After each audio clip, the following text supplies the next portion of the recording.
অনেকে বলে থাকে টবের ভিতর নাকি ক্যাপসিকাম হয় না। অবশ্য আমারও এমনই ধারণা ছিল। কিন্তু মাশাআল্লাহ এই যে দেখেন আমার গাছে সুন্দর ক্যাপসিকাম হয়েছে। আর এই ক্যাপসিকামগুলো একটাই সমস্যা, এগুলো একটু ছোট হয় আকারে অন্য ক্যাপসিকামের চেয়ে, যেগুলো বাজারে পাওয়া যায় ওই ক্যাপসিকামগুলোর চেয়ে টবে আকার একটু ছোট হয়, কেননা টবের ভিতরে ওইরকম পুষ্টি বা ওইরকম বেড়ে উঠতে পারে না নাকি। তো আমারগুলো বেশি একটা বড় হয় নাই, কিন্তু হয় স্বাদ গন্ধে একদম বাজারেরগুলোর মতো। অনেক রোদের কারণে এখন প্রতিদিনই গাছে পানি দিতে হয়। একদিন গাছে পানি না দিলেই যে দেখেন অবস্থা, গাছগুলো নেতিয়ে গিয়েছে। তো আজকে আমি আপনাদের সাথে আমার এই ক্যাপসিকামের কাহিনী, ক্যাপসিকামগুলো নিয়ে আর আমার পুরো বাগান নিয়ে আমি শেয়ার করছি আপনাদের সাথে আমার রিভাজ ডেইলি লাইফ থেকে। আমি রিভা বলছি, কুমিল্লা থেকে। আসসালামু আলাইকুম সম্মানিত ফলোয়ার্স বন্ধুরা, সবাই কেমন আছেন? আশা করি আল্লাহর অশেষ রহমতে সবাই আলহামদুলিল্লাহ ভালো আছেন। যে যেখান থেকে আমার ভিডিওগুলো দেখছেন অবশ্যই কমেন্টস করে জানাবেন কে কোথায় থেকে আমার ভিডিও দেখছেন। আর ভিডিও যদি ভালো লাগে তাহলে অবশ্যই লাইক দিয়ে শুরু করবেন, কমেন্টস তো করবেনই। আর যারা যারা সাবস্ক্রাইব করেছেন তাদেরকে অসংখ্য অসংখ্য ধন্যবাদ। আর যারা সাবস্ক্রাইব করেন নাই প্লিজ আমার চ্যানেলটা একটু সাবস্ক্রাইব করেন। আশা করি আপনাদের ভালো লাগবে। আর আপনারা ভিডিও দেখবেন, দেখলে টুকিটাকি অনেক কিছু জানা যায়, অনেক কিছু শেয়ার করা যায় একসাথে। এই রাস্তাটা খারাপ না, ভালোই লাগবে। তো আমার ক্যাপসিকামগুলো দেখেন, আমার দুইটা ক্যাপসিকাম মাশাআল্লাহ বড় হয়েছে আর অন্যগুলো বড় হচ্ছে। তার মধ্যে একটা ক্যাপসিকাম একটু নষ্টের পথে। এই যে ক্যাপসিকামটা হয়তো বা আর বড় হবে না, এটা একটু নষ্ট হয়ে যাচ্ছে। সবগুলো তার হয় না, কেননা আমি আসলে সময়ের জন্য রেগুলার পানি দিতে পারি না। চারদিকে সব কিছু মিলিয়ে কাজের ঝামেলা থাকে, তো রেগুলার আমি পানি দিতে পারি না। পানি না দেওয়ার কারণে ক্যাপসিকামটা এমন হয়ে গিয়েছে। ইউটিউব, ফেসবুক যেটাতে ভিডিও করি না কেন, ভিডিওগুলো কিন্তু মেনটেন করা, সব কিছু মিলানো অনেক কষ্ট হয়, আমাদের অনেক কষ্টই হয়। তো এই যে আমার আরও কিছু ক্যাপসিকাম গাছ হয়েছে, আমি সবগুলো গাছে আজকে পানি দেওয়ার জন্য আসছি। অনেক রোদ চারপাশে, তো এই সময়টা তো এমন রোদ থাকে আর এই সময় গাছের অনেক যত্ন নিতে হয়, আলাদা যত্ন নিতে হয়, কারণ অনেক রোদ থাকে, পানি পায় না। পানি, সার সব কিছুই দিতে হয়। তো আমার অনেক গাছে আছে মোটামুটি, আপনারা দেখেছেন, যারা ভিডিও দেখেছেন তারা দেখেছেন আমার বারান্দায় প্লাস আমার চারতলা পাঁচতলায়, এগুলো যেহেতু এখনও খালি আছে তো এগুলোতে মোটামুটি অনেক ধরনের গাছ আছে। আবার ছাদ বাগান আছে, ছাদ বাগানে অনেক গাছ আছে। তো এগুলো আমি মূলত একা যত্ন নিই না।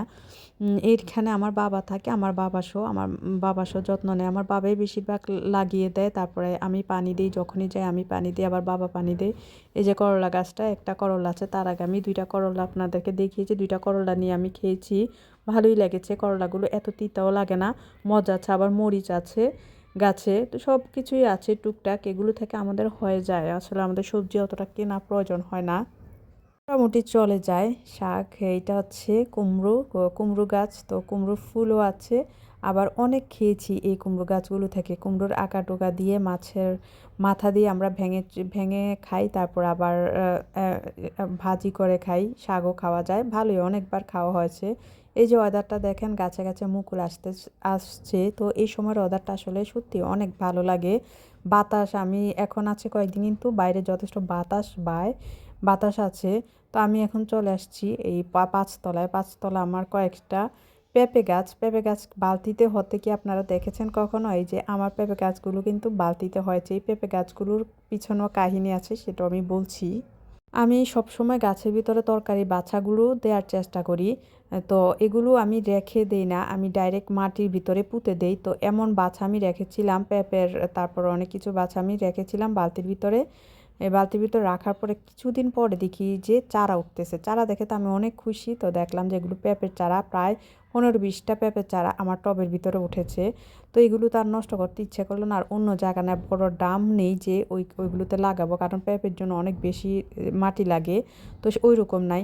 তো আমি কি করলাম, কোনো কিছু না পেয়ে যে বালতিগুলো একটু বড় ছিল, ওইগুলোতে মাটি ছিল বেশি, ওই বালতিগুলোতে আমি পেঁপে গাছগুলো লাগিয়ে দিয়েছি। তো আমার পেঁপে গাছগুলো হচ্ছে এখনও মোটামুটি। একটা পেঁপে গাছে দেখবেন, একটা পেঁপে গাছে আমার ফুল আসছে। তো আপনারা দোয়ায় আলহামদুলিল্লাহ আমার পেঁপে গাছে ফলও আসতে পারে। আর এখানে আছে লেবু গাছটাও দেখলাম যে আবার ফুল আসছে, লেবু আসছে। এটা আমার নতুন গাছ, তো এই প্রথম আমার লেবু গাছে ফুল আসছে, ফলও আসতেছে। তো এটা দেখেও আমার অনেক ভালো লাগলো। তো এই যে আমার গাছগুলো, সব গাছগুলো আছে ছাদে, অনেক যত্নের পরে গাছগুলোর এই অবস্থা, অনেক যত্ন করতে হয়। তো টমেটো হয়েছে প্রচুর টমেটো। এই যে এই পেঁপে গাছটা দেখেন, এই পেঁপে গাছটা কিন্তু এই যে ফুল আসছে, ফুল আসছে। এটাতে অবশ্যই আশা করি এটাতে ফল ধরবে, যেহেতু আমি বালতিতে লাগিয়েছি। আপনারা বালতিতে অনেকে বলে আর কি, আমাকে নিষেধ করেছিল সবাই যে বালতিতে গাছ হবে না, লাগাইস না, কিন্তু আমি আমার মনের তৃপ্তি, মনের শান্তি থেকে মন দিয়ে আমি এগুলো করেছি, লাগিয়েছি। তো আশা করি হবে। এই যে এগুলো হচ্ছে বেগুন গাছ, টমেটোর সাথে বেগুন, অনেক বেগুন, মাশাআল্লাহ বেগুনও হয়েছে, বেগুনও খেয়েছি, মানে সব কিছুই বললাম না, সব কিছুই টুকটাক আমাদের চলে যায়, আমরা ভালোই খেতে পারি। আমি আমার ফ্যামিলিতে তো আমি একা, আর আমার ছেলে আছে, আমার হাজব্যান্ড তো থাকে না, তো আমার চলে যায় আলহামদুলিল্লাহ। তো এই যে বেগুন হয়েছে যথেষ্ট। আর এখানে টমেটো গাছ অনেক হয়েছে, টমেটো গাছগুলো আমার বাবা লাগিয়েছে। এখানে একটা মরিচ গাছও হয়েছে, এটা তো মরিচের ফুল আসছে, তো এটা তো মরিচ হবে। এই যে আসলে বাসায় এরকম যাদের জায়গা আছে ছাদ বাগান, বা যারা বাগান করে, এই বাগানের সাথে কিন্তু একটা আত্মার সম্পর্ক থাকে। এই গাছগুলো যখন কাটিকুটি করতে যাই, দেখি, পানি দেই, তখন যে কি একটা ভালো লাগে, অনেক সময় কাটে। আপনার ভিতরে যে ক্লান্তি থাকে, দুর্বলতা থাকে, আপনার টেনশন পেরেশানি থাকে, এগুলো কিন্তু আপনার গাছের কাছে গেলে অনেকটা চলে যাবে। যখন গাছ নিয়ে ধরবেন, ইয়ে করবেন। যে আমি ক্যাপসিকামগুলো পাড়তে আসছি, আমি ক্যাপসিকামগুলো পেরে নিয়েছি। আজকে ক্যাপসিকামগুলো যে দেখি যে আর বড় হচ্ছে না, এগুলো এতটুকুই হয়, টবের ভিতরে বেশি একটা বড় হয় না, কিন্তু হয়েছে ভালোই। এই ক্যাপসিকামও কিন্তু গাছ আমি নিজে লাগাই নাই, ক্যাপসিকামগুলো কিন্তু ওই যে বাছা থেকে এগুলো উঠেছে, তাও দেখেন কতগুলো একসাথে উঠেছে। তো আমি কয়েকটা নেড়ে দিয়েছি, নাড়ার পর এগুলো হয় কি হবে না, কারণ শীতকালেই ক্যাপসিকাম হয়, শীতকাল গেলে কিন্তু আর ক্যাপসিকাম হবে না। তো সেই জন্য এই গাছগুলো আর বেশি একটা নাড়ি নাই, কয়েকটা নেড়ে দিয়েছি। আর এখানে 4-5টা একসাথে আছে। তো এখানে প্রথম আমার এই 2টা ক্যাপসিকাম আমি পেরে নিচ্ছি। ক্যাপসিকামগুলো ভালোই ছিল, স্বাদ ছিল, গন্ধ ছিল, একদম বাজারের মতো।